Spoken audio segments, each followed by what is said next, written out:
जी अस्सलाम वालेकुम। अब बताइएगा ज़्यादा शोर तो नहीं आ रहा क्लास में?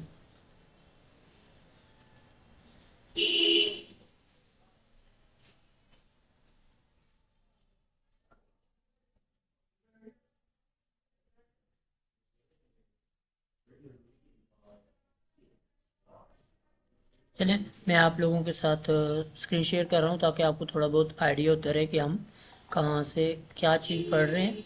ठीक है, अब हम अपनी क्लास का आगाज़ करते हैं। नेक्स्ट।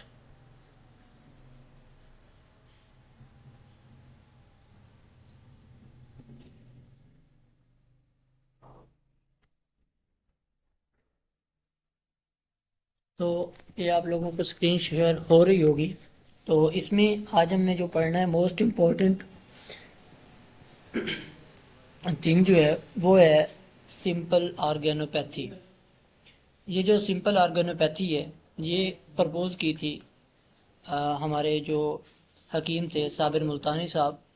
ये उन्होंने की थी और इनके टीचर थे, उन्होंने दो पहले एक थ्योरी पेश की थी, बट इन्होंने उनसे इन्फ्लुएंस होते हुए ये ली थी थ्योरी। ठीक है, इसी को आगे लेके चले, इसी पे काम किया इन्होंने। तो सबसे पहले तो हम इसके बारे में जानेंगे कि सिंपल ऑर्गेनोपैथी या ये जो ऑर्गेनोपैथिक थ्योरी होती है, ये क्या कहती है। हमारी बॉडी के अंदर आप लोगों ने पहले पढ़ रखे हैं, लेक्चर मतलब कंप्लीट हो गए हैं, जो आज़ा पढ़े, जो आपने ह्यूमर्स पढ़े, जो आपने टेम्परामेंट पढ़े। ठीक है, तो उन्हीं को रिलेट किया जाता है इसके साथ, तो वो आपने बड़ी अच्छी से पहले पढ़ ली है। ठीक है, तो इसीलिए जो डिजीज़ का कंसेप्ट आता है अकॉर्डिंग टू दिस, तो आपको पता है कि हमने पढ़े हैं कि तीन तरह के आर्गन होते हैं जिनको अज़ाए रईसा बोला जाता है। ठीक है, तो उनमें जो आज़ाए रईसा है उनमें तीन होते हैं। पहला आपने पढ़ा था ब्रेन, दूसरा हार्ट, और तीसरे नंबर पे जो होता है वो लीवर।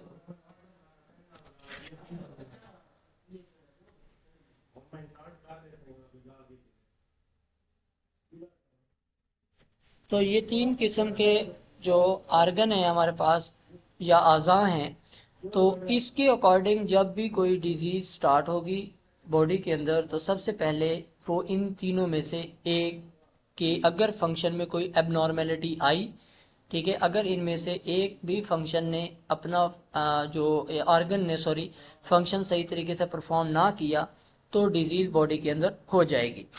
पहला ब्रेन, हार्ट और लिवर, ये तीन अज़ा होते हैं। ठीक है, ये मतलब सिंपल है कि कोई पूछे तारीफ के इसकी डेफिनेशन बताओ सिंपल ऑर्गेनोपैथी की। ठीक है, या ऑर्गेनोपैथिक थ्योरी किसे बोलते हैं, तो वो यही है कि हमारी बॉडी के अंदर जो अज़ाए रईसा हैं उनमें से अगर एक भी अपने सही फंक्शन परफॉर्म ना करे, उनके अंदर अगर एबनॉर्मेलिटी आ जाए, तो बॉडी में डिजीज़ होगी। इसको आप सिंपल ऑर्गेनोपैथी का नाम दे देते हैं। तो सबसे पहले आपने इसमें ये देखना है इनके अकॉर्डिंग तीन चीज़ें पाई जाती हैं बॉडी के अंदर। आपने आर्गन भी तीन मेन पढ़े थे और इसी के अकॉर्डिंग तीन मतलब स्टेट्स हो सकती हैं बॉडी के अंदर। यानी कि अगर बॉडी में जो आर्गन है या जो टिश्यूज होते हैं वो एट अ टाइम एक स्टेट पे होंगे,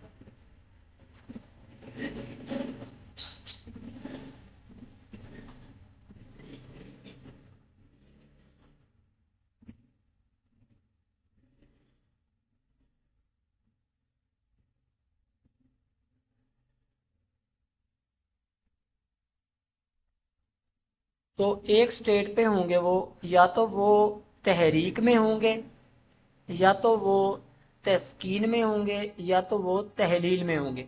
तो आपने ये याद रखना है कि तहरीक, तस्कीन और तहलील ये तीन चीज़ें होती हैं, तीन स्टेट्स होती हैं।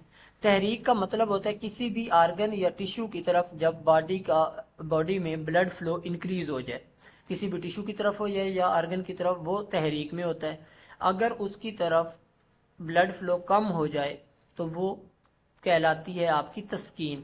ठीक है, उस आर्गन की तरफ। और आखिरी जो स्टेज होती है तहलील वाली, इसमें ऐसा समझ लें कि एक आर्गन है वो अपने फंक्शन परफॉर्म कर रहा था, एक पीक लेवल पे जाके उसने अपने फंक्शन परफॉर्म करना छोड़ दिए हैं, वो यानी कि थक गए हैं बिल्कुल, उनके पास अब इतनी एनर्जी नहीं है, वो तहलील में चले जाएंगे। ठीक है, वो मज़ीद नहीं काम कर सकते, वो वीकनेस में चले जाएंगे। ठीक है, ये तीन तरह की स्टेट्स हैं जो कि आपको समझ आ गई होंगी कि तहरीक, तस्कीन और तहलील, ये तीन चीज़ें आपने याद रखनी है। तहरीक का मतलब किसी भी आर्गन या टिश्यू की तरफ ब्लड फ्लो इंक्रीज हो जाना, तस्कीन का मतलब होता है उस तरफ ब्लड फ्लो का कम हो जाना, और तहलील बिल्कुल ही काम छोड़ देता है, वीकनेस में चला जाता है। तो अज़ाहिर ऐसा मैंने पढ़ा है कि आर्गन ब्रेन है, लीवर है और आपका हार्ट है। तो इसमें अगर एट अ टाइम दो आर्गन कभी भी ना तो तहरीक में हो सकते हैं, ना वो तस्कीन में हो सकते हैं, ना वो तहलील में हो सकते हैं। ठीक है, एट अ टाइम अगर एक आर्गन तहरीक में है तो उससे जो अगला वाला आर्गन होगा वो याद रखिएगा वो होगा तस्कीन में, और उससे जो पिछला होगा वो होगा तहलील में। ठीक है, अब इसको समझाने के लिए मैं आपको बताऊं कि आपने इस तरह इनकी सीक्वेंस याद रखनी है। पहले नंबर पे आपने ब्रेन रखना है, दूसरे पे आपने हार्ट रखना है, और तीसरे नंबर पे आपने लीवर रखना है। ठीक है, अगर पहले नंबर पे ब्रेन है, ब्रेन अगर तहरीक में है तो जो तस्कीन में होगा वो कौन सा होगा, और जो तहलील में है वो कौन सा होगा। अजानें आ रही हैं, थोड़ा शोर की वजह से ब्रेक लेते हैं। यार एक फोन ना जलील खींचा है।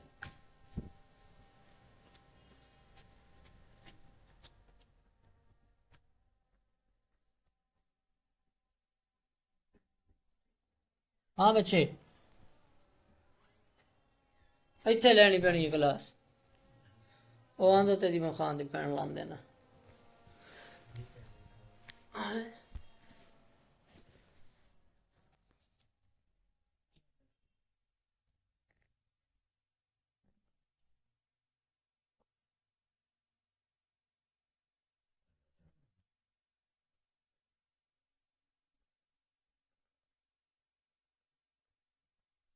तो हमारी बात हो रही थी, तीन आर्गन है, उनमें तीन तहरीक होती हैं। तो अब मतलब तीन तरह की स्टेट्स उनमें हो सकती हैं। आपने किस सीक्वेंस से याद रखना है इसको कि पहले नंबर पे आप ब्रेन को रख लें, दूसरे नंबर पे आप हार्ट को, और लास्ट थ्री नंबर जो है उस पे आप लीवर को रख लें। ठीक है, तो जो अगर तो ब्रेन में तहरीक है, ठीक है, तो इसका मतलब उस तरफ ब्लड फ्लो ज़्यादा है, या फिर इंग्लिश में उसको टर्म यूज़ होती है जिसको आप हाइपर एक्टिव का नाम देते हैं। अगर तो ब्रेन हाइपर एक्टिव है तो उससे दूसरे नंबर पे जो आपका हार्ट मौजूद है वो क्या होगा, हाइपो एक्टिव होगा, यानी कि उस तरफ ब्लड फ्लो कम जाएगा। ठीक है, वो यानी कि तस्कीन में चला जाएगा, और उससे जो अगला है थर्ड नंबर पे वो लीवर है। ठीक है, तो वो वीक हो चुका होता है, उस कंडीशन में वो तहलील में चला जाता है, या फिर वीकनेस भी उसको बोला जाता है। ठीक है, नेक्स्ट इसको इजीली समझेंगे समझेंगे आगे, एक टेबल दिया हुआ है उसमें आपको मज़ीद याद हो जाएगा। इसी तरह अगर हार्ट में क्या है, तहरीक है, तो उससे अगला क्या होगा, यानी कि एक सीक्वेंस वाइज आपने रखा है। तो इसी तरह एक में अगर तहरीक है, दूसरे में क्या होगी, तस्कीन, और लास्ट पे जाके तहलील होगी। ये तीन ही स्टेट्स बस आपने फ़िलहाल याद ही रखनी है इसको। तो इस तरह यानी कि हमारी जो हर डिज़ीज़ होती है उसका कंसेप्ट भी इसी तरह समझा जाता है कि कौन सी डिज़ीज़ किस टेम्परामेंट में होती है, या फिर कौन सा टिश्यूज़ उसमें हाइपो एक्टिव है, हाइपर एक्टिव है, या फिर वीकनेस में चला गया। ठीक है, तो इस तरह हम इसको लेके चलते हैं, देखते हैं। ठीक है, पहले ये आप अच्छे से रिलेशनशिप समझ लें, फिर आपको एग्जांपल समझ आ जानी है। ये देखें, टेबल आपको नज़र आ रहा है, यानी कि देखें एक टेबल पे मैंने रखा हुआ है नर्वस टिश्यूज़ ऊपर लिखे हुए हैं। ठीक है, और नर्वस टिश्यूज़ को जो रिलेट किया जाता है हमारी बॉडी के अंदर,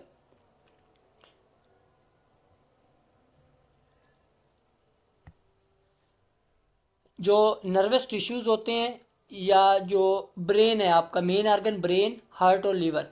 अब इसका कंसेप्ट देख लें कि ब्रेन के पास जो सबसे ज़्यादा डोमिनेंट टिश्यूज़ होते हैं वो नर्वस टिश्यूज़ होते हैं। आपने पहले भी टेम्परामेंट में भी इसको पढ़ा होगा। इसी तरह जो हार्ट है इसके पास जो डोमिनेंट होते हैं वो कौन से होते हैं, इसके मस्कुलर टिश्यूज़ होते हैं। और लास्ट पे तीसरे नंबर पे आता है लीवर। ठीक है, लीवर के पास जो डोमिनेंट टिश्यूज़ होते हैं वो होते हैं एपिथेलियल टिश्यूज़।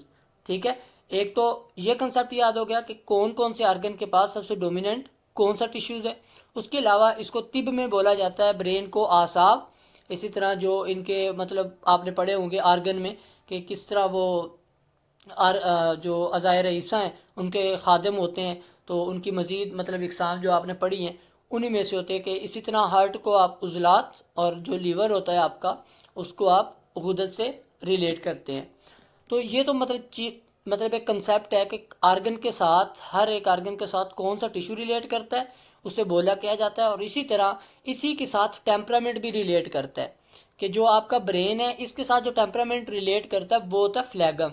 ठीक है, इसके पास जो डोमिनेंसी होती है या नर्वस टिश्यूज अगर वहाँ पे हाइपर एक्टिव चले गए हैं तो वहाँ पे जो डोमिनेंट आपका टेम्परामेंट होगा वो कौन सा होगा, सॉरी, ह्यूमर जो होगा वो कौन सा होगा, फ्लैगम होगा।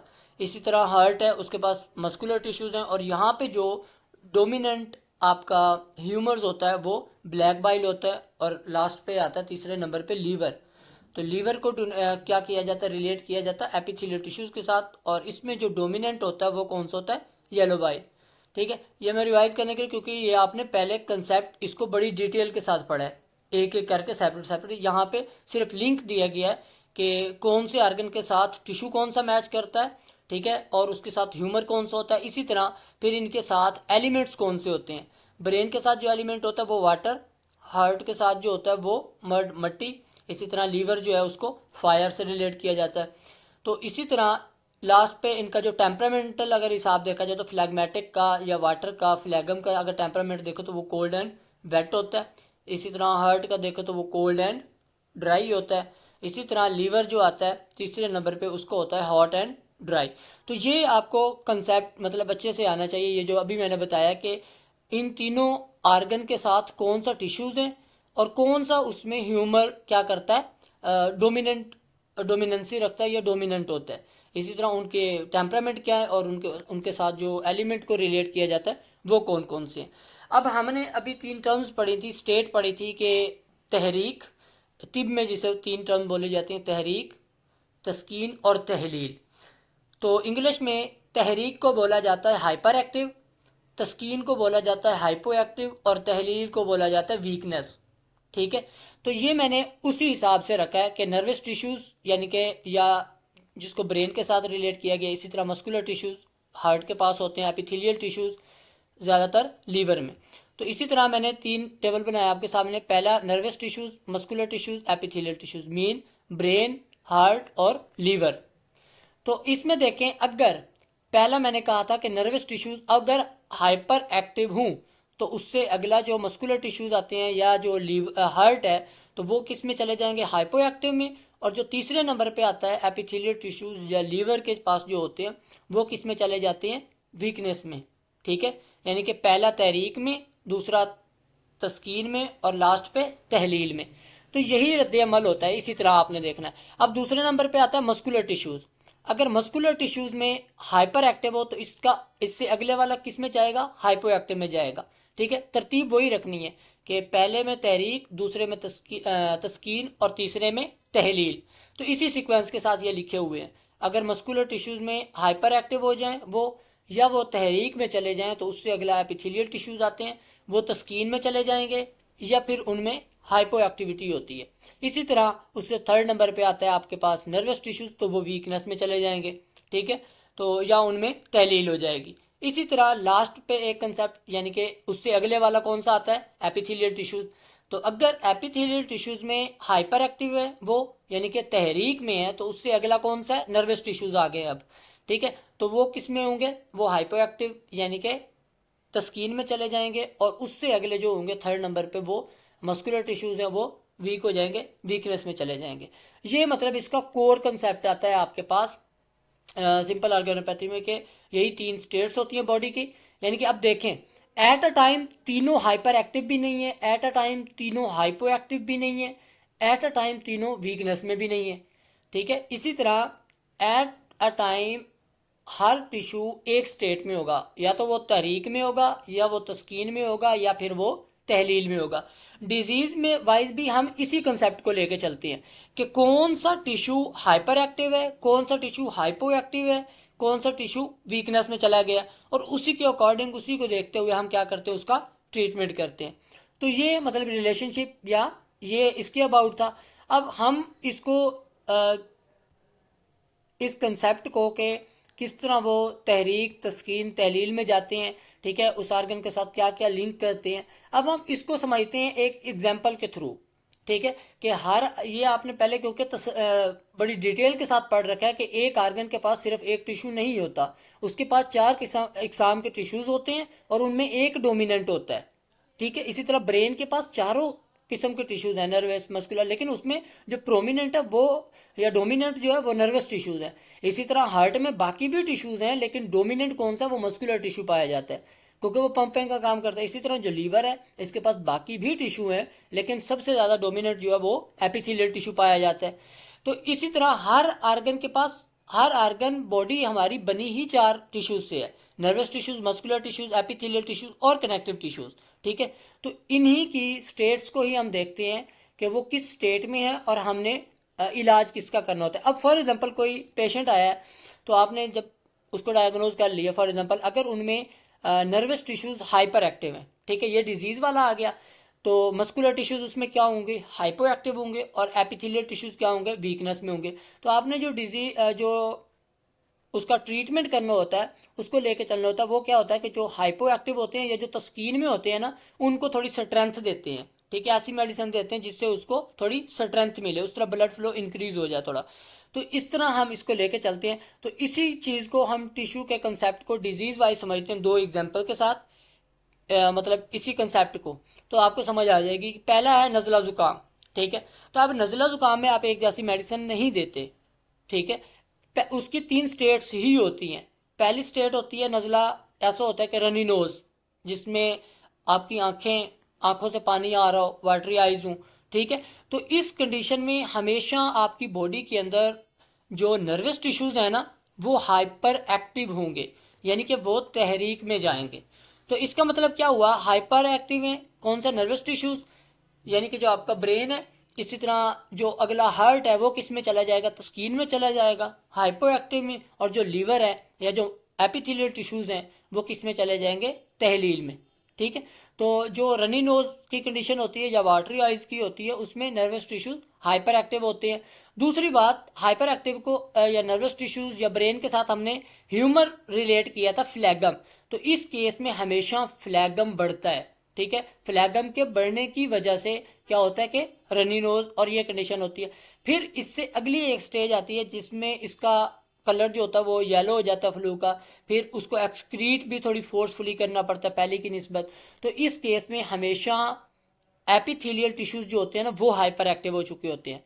इसी तरह जो आपके नर्वस टिश्यूज हैं वो हाइपर एक्टिव में चले जाएंगे, और जो आपके मस्कुलर टिश्यूज हैं वो किस में चले जाएंगे, वीकनेस में चले जाएंगे।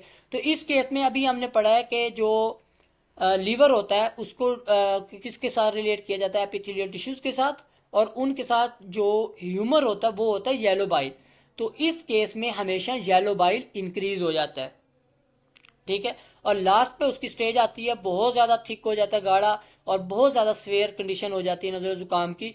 ठीक है, तो उस केस में हमेशा मस्कुलर जो टिश्यूज होते हैं बॉडी के अंदर वो हाइपर एक्टिव हो जाते हैं, जो एपिथेलियल टिश्यूज हैं वो हाइपो एक्टिव हो जाएंगे इस केस में, और जो नर्वस टिश्यूज हैं वो वीकनेस में चले जाएंगे।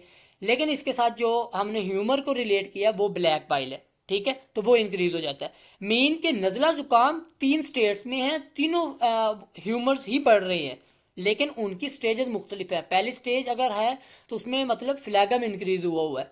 ठीक है, नर्वस टिश्यूज हाइपर एक्टिव है। इसी तरह अगर उससे अगली स्टेज में वो कन्वर्ट हो गया है तो इसका मतलब वहां पे येलो बाइल इंक्रीज हो गया बॉडी के अंदर, यानी कि येलो बाइल इंक्रीज क्यों होता है, क्योंकि जो एपिथेलियल टिश्यूज है उनकी हाइपर एक्टिविटी हो जाता है, वो सिक्रीशन बढ़ा देते हैं।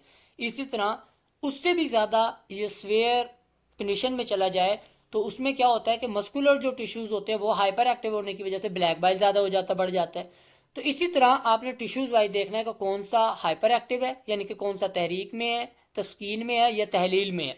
ठीक है, और उसी हिसाब से उस बॉडी का ह्यूमर बढ़ता है और डिजीज का कंसेप्ट चेंज हो जाता है। इसी तरह हमने जो इसमें अद्वियात देनी होती है इसका ट्रीटमेंट देते हुए वो सेम नहीं दे सकते कभी भी।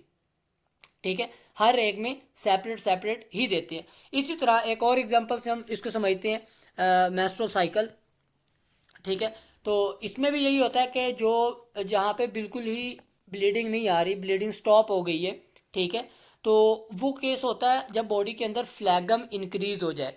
अगर अब यहाँ पे देखें, फ्लैगम अगर इंक्रीज है, इसका मतलब ये है कि जो नर्वस टिश्यूज थे बॉडी के अंदर या जो ब्रेन था वो हाइपर एक्टिव हो गया है, ठीक है। और जो मस्कुलर टिश्यूज थे या फिर आपके पास जो हार्ट था वो हाइपो एक्टिव में चला गया, और हमने इसका ट्रीटमेंट कैसे करना है कि जो हाइपो एक्टिव है उसको थोड़ी सी स्ट्रेंथ दे देनी है, ठीक है। इसी तरह दूसरी कंडीशन होती है मोर ब्लीडिंग, यानी कि ब्लीडिंग ज़्यादा आ रही है, बहुत ज़्यादा। तो ये केस तब बनता है जब बॉडी के अंदर ब्लैक बाइल का जो ह्यूमर होता है वो इंक्रीज कर जाए, ठीक है। तो ब्लैक बाइल को हमने किसके साथ रिलेट किया था? मस्कुलर टिश्यूज के साथ या फिर हार्ट के साथ। तो इस केस में ये होता है कि जो मस्कुलर टिश्यूज हैं या हार्ट है वो हाइपर एक्टिव हो जाते हैं। इसी तरह एपिथेलियल टिश्यूज जो होते हैं वो हाइपो एक्टिव में चले जाएंगे, और जो नर्वस है वो वीकनेस में, ठीक है। तो लास्ट पे एक कंडीशन इसकी आती है क्रैम्प्स बनना, या उसमें डिसरेगुलरिटी जो होती है वो किसके साथ रिलेट करती है? जब बॉडी के अंदर ह्यूमर जोन सा वो येलो बाइल इंक्रीज हो जाए, ठीक है।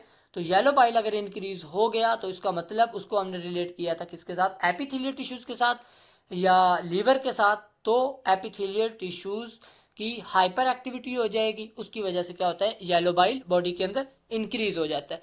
तो ये उसका मतलब कंसेप्ट था, सिंपल सा, जो आपने पहले पढ़ा है उसको समराइज भी करना था, उसको थोड़ा लिंक करके भी देना था कि सिंपल ऑर्गेनोपैथिक थ्योरी है क्या। वो मैंने पहले बता दी थी कि इन तीन अज़ा जो हैं आपके ब्रेन, हार्ट और लीवर, इन्हीं में से कोई मसला आएगा, इनमें से एक आर्गन के पास जो वो अपने फंक्शन परफॉर्म सही नहीं करेगा, एबनॉर्मेलिटी हो जाएगी, उसकी वजह से बॉडी के अंदर डिजीज होगी। और मैंने बता दिया कि हर आर्गन हमेशा एक स्टेट पे होगा, तीनों स्टेट में नहीं होगा एट अ टाइम, ठीक है। इन तीनों में से अगर ब्रेन तहरीक में है तो अगला तस्कीन और अगला तहलील में चला जाएगा। तो ये मतलब सिंपल सी हमारी आज की क्लास थी कि किस तरह हमने इसको सिंपल ऑर्गेनोपैथी को समझना होता है, ये किसने दी थी, उसका लिंक कैसे करना है एग्जांपल्स के साथ, या फिर उनके रिलेशनशिप किस तरह होती हैं कि अगर एक तहरीक में है, तस्कीन में या तहलील, मेन इसमें यही तीन चीज़ें आती हैं, तहरीक, तस्कीन और तहलील। इसी को आपने समझना है, इसी को लेके चलना है नेक्स्ट भी कि किस तरह हमने इसको डील करना है। तो यहाँ तक किसी का कोई क्वेश्चन है आज की क्लास में तो वो पूछ सकता है।